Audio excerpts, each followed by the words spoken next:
नीलोखेड़ी विधानसभा में कांग्रेस की टिकट की दावेदारी पेश करने वाले बहुत से नेता ऐसे हैं जो मानते हैं कि कांग्रेस की टिकट हमें मिल सकती है।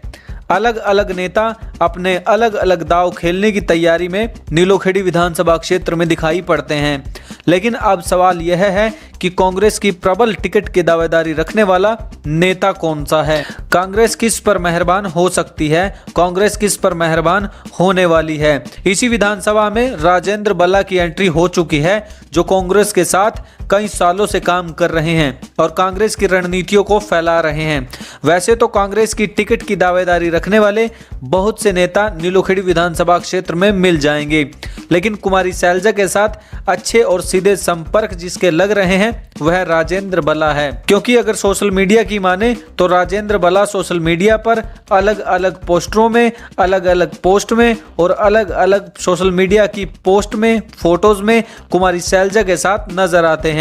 यही नहीं, नीलोखेड़ी विधानसभा क्षेत्र के जनसंपर्क अभियान और जनता से संपर्क के दौरान राजेंद्र बल्ला खुद ही बताते हैं कि नीलोखेड़ी विधानसभा को अच्छा विधायक अब तक नहीं मिल पाया है। वह कांग्रेस के साथ पिछले 10 सालों से जुड़े हुए हैं और कांग्रेस की रणनीतियों पर कार्य कर रहे हैं। इस वक्त राजेंद्र बल्ला नीलोखेड़ी विधानसभा क्षेत्र के सभी गांव-गांव में जाकर कांग्रेस की रणनीतियों को बता रहे हैं और यह भी जता रहे हैं कि कैसे नीलोखेड़ी विधानसभा क्षेत्र का विकास संभव होने वाला है। यहाँ पर जो विधायक बना है 2009 में अलकारी जब हुआ था, 2009 से लेकर के अब तक जो भी विधायक बना है उन्होंने कोई ध्यान नहीं दिया।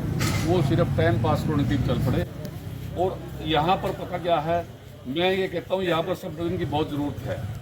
जो प्रदेश लेवल पर जो कमेटी बनाई गई है, मैं उनसे भी गुजारिश करूँगा, खासकर जो हमारे मुख्यमंत्री है। और दूसरा क्या है, हमारे जो मनोहर लाल जी जो यहाँ से जो MP बने हैं, आज वो केंद्रीय मंत्री हैं, मैं उनसे भी हाथ जोड़कर निवेदन करूँगा कि इस इलाके की जो समस्या है यहाँ पर सब डिवीजन बढ़ा जाए, जो लोगों की बहुत बड़ी ज़रूरत है। शिक्षा स्वास्थ्य उनसे ये सबसे जरूरी कार्य है। देखिए ये फ्री जरूरी होना चाहिए। देखिए पता क्या, मेरे 5-6 मुद्दे हैं जो मेन मुद्दे हैं। पानी का मुद्दा है सबसे बड़ा, स्वास्थ्य का मुद्दा है, शिक्षा का मुद्दा है, सड़कें हैं और दूसरा है लॉ एंड ऑर्डर। मेरे जो मेन मुद्दे हैं, जो अगर मुझे मौका मिलेगा तो मैं उस दिशा में काम करूँगा। बाकी तो जब समय जैसे आएगा उसके हिसाब से बता जाएगा। लेकिन मेरा जो मेन ये है, और इसके अलावा एक सामाजिक प्रोग्राम भी ये है कि भी पेड़ लगाओ, जीवन जल बचाओ। बेरोजगारी का मुद्दा, तीसरा क्या है, ये जो बेरोजगारी का मुद्दा ये है कि जो यहाँ पर जो इस समय जो ना हरियाणा सरकार में 2 लाख वैकेंसी खाली पड़ी, और इस सरकार ने मैं ज़्यादा नहीं कहता 1.5-2 लाख जो ना उस सक्षम में DC रेट पे या वो क्या कौन से बैंक के हिसाब से भर्ती कर रखे हैं, कौशल रोजगार से भर्ती कर रखे हैं। बड़ा जी एक बात ये सर, बेरोजगारी कारण हमारे युवा आज देश की ओर रुख कर रहे हैं। कारण यही है बेरोजगारी हरियाणा। वे जो बेरोजगारी ना हरियाणा नंबर 1 पर पहुंच चुका है। देखिए इसमें सरकार की नाकामी है, केंद्र स्तर पर भी और राज्य स्तर पर भी, दोनों तरह सरकार की नाकामी है। सरकार ने जानबूझ करके ये ऐसी नीतियाँ बना दी है और हमारा युवा हताश होकर के वो यहाँ से विदेश की ओर पलायन कर रहा है। तो और आपको मौका मिलेगा तो बेरोजगारी दूर हो जाएगी? नहीं, मेरे को मौका मिलेगा। जो हमारी पॉलिसी नहीं है, जो इन्होंने पॉलिसी बना रखी है, जो कौशल रोजगार है उसको हम चेंज करेंगे। और खासकर जो पोर्टल जो सिस्टम जो छेड़ रखे हैं उन्होंने, पोर्टल में आम आदमी फंसा हुआ है, वो सारा दिन मतलब है ना उस पोर्टल के पीछे लगा रहता है, जबकि वहाँ पर कुछ नहीं हो रहा है। वो पोर्टल के हिसाब से ही जो अनावश्यक पोर्टल है सब बंद किए जाएंगे, इनकी कोई जरूरत नहीं है। नीलोखेड़ी से आप ताल ठोकने वाले नीलोखेड़ी से ताल ठोकने की, देखो मैंने अप्लाई किया है और मैं तो ताल ठुकी हुई है, इसमें कोई दौर में ताल नहीं कह सकता उसको। देखिए मेरा तो, मैं वर्कर हूँ, पार्टी का वर्कर हूँ, मैंने टिकट के लिए अप्लाई किया है।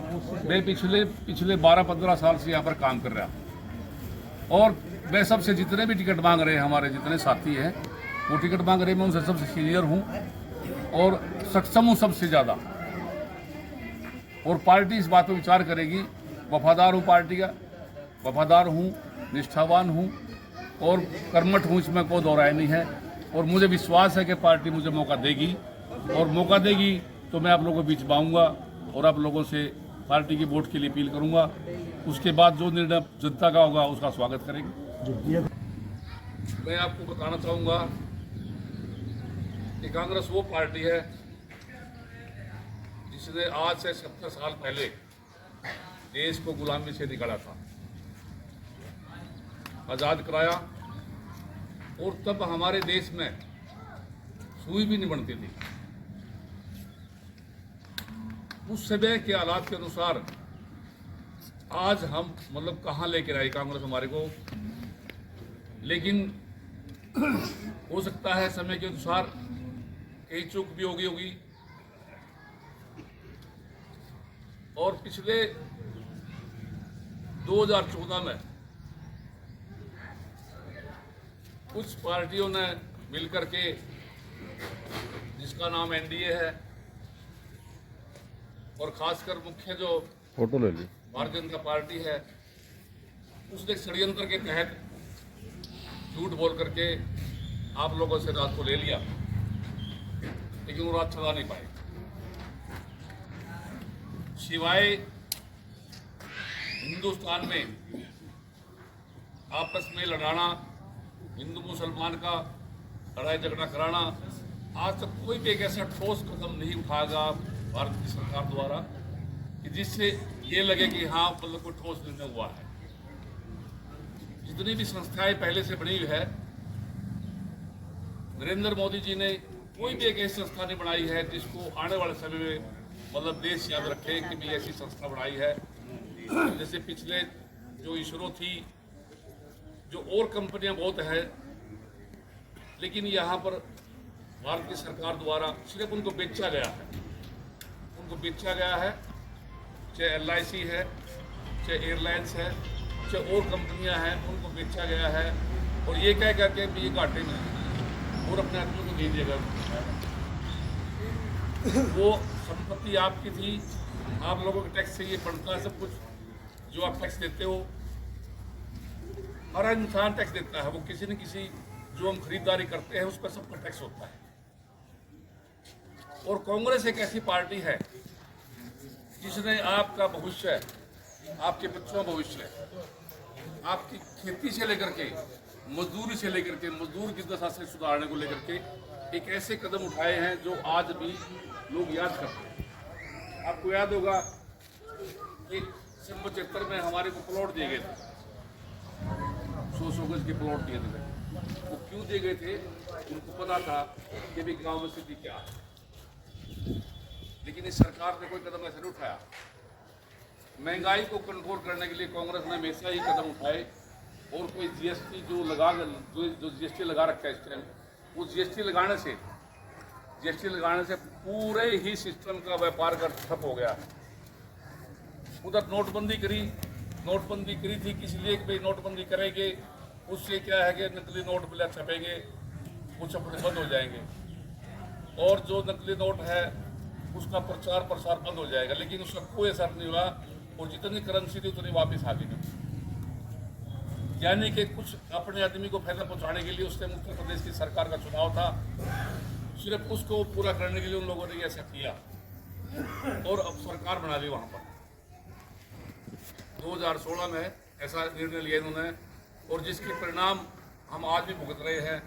उस समय कितने मतलब लोगों के साथ कितने जो नोटबंदी हुई है, नोटबंदी को लेकर के करीबन उस समय 100-125 के करीब हमारी डेथ हुई उस टाइम, और जो समस्या पैदा हुई वो अलग है।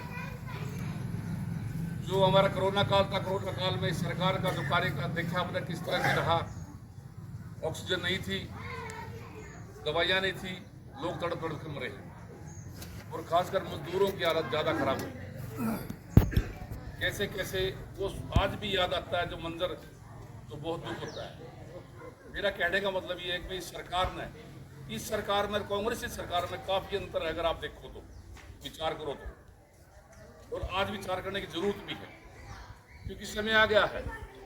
इसी तरह से झूठ बोल लेंगे, आपको बताएंगे आपको। अभी कल तो ना कह रहे भाई MSP पे खरीद लेंगे। अरे MSP खरीदो, तुम गारंटी दे दो, MSP खरीदेंगे, गारंटी देते लेकिन कहते भी खरीद लेंगे।